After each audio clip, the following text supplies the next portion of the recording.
ഒരിക്കൽ കൂടി Argentina versus France മത്സരം വരികയാണ്. 2022 വേൾഡ് കപ്പ് കഴിഞ്ഞതിന് ശേഷം ചില ഫ്രഞ്ച് താരങ്ങൾക്കെതിരെ അർജന്റീന താരങ്ങൾ ആഘോഷിക്കുന്നതിനിടയ്ക്ക് അധിക്ഷേപിച്ചിട്ടുണ്ടായിരുന്നു. അത് മാത്രമല്ല 2024 കോപ്പ അമേരിക്ക വിജയാഘോഷത്തിനിടയ്ക്ക് ഫ്രഞ്ച് താരങ്ങൾക്കെതിരെ വംശീയമായി ചില അർജന്റീന താരങ്ങൾ അധിക്ഷേപിച്ചതിന്റെ വീഡിയോ പ്രചരിച്ചതാണ്.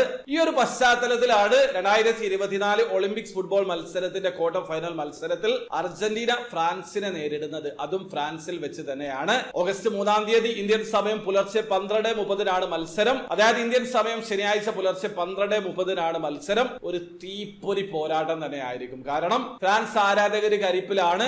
ഒളിമ്പിക്സ് റഗ്ബി മത്സരത്തിനിടയ്ക്ക് അർജന്റീന ആരാധകർക്കെതിരെ വലിയ രീതിയിലാണ് ഫ്രഞ്ച് ആരാധകർ കൂകിയിട്ടുള്ളത്. ഇപ്പതാ അർജന്റീന വേഴ്സസ് ഫ്രാൻസ് ഫുട്ബോൾ മത്സരം തന്നെ വരികയാണ്. സ്വാഭാവികമായിട്ടും വലിയ രീതിയിലുള്ള അധിക്ഷേപങ്ങൾ ഫ്രാൻസിന്റെ ഭാഗത്തു നിന്ന് ഉണ്ടാകാനുള്ള സാധ്യതയുണ്ട്. അതുകൊണ്ട് തന്നെ ഒരു തീപ്പൊരി പോരാട്ടം തന്നെയാണ് ആരാധകർ പ്രതീക്ഷിക്കുന്നത്. അപ്പൊ നിങ്ങളുടെ അഭിപ്രായത്തിൽ ഈ ഒരു ക്വാർട്ടർ ഫൈനൽ മത്സരത്തിൽ ആരായിരിക്കും വിജയിക്കുക? നിങ്ങളുടെ ഒപ്പീനിയൻ തീർച്ചയായും കമന്റിൽ അറിയിക്കാൻ ശ്രമിക്കുക.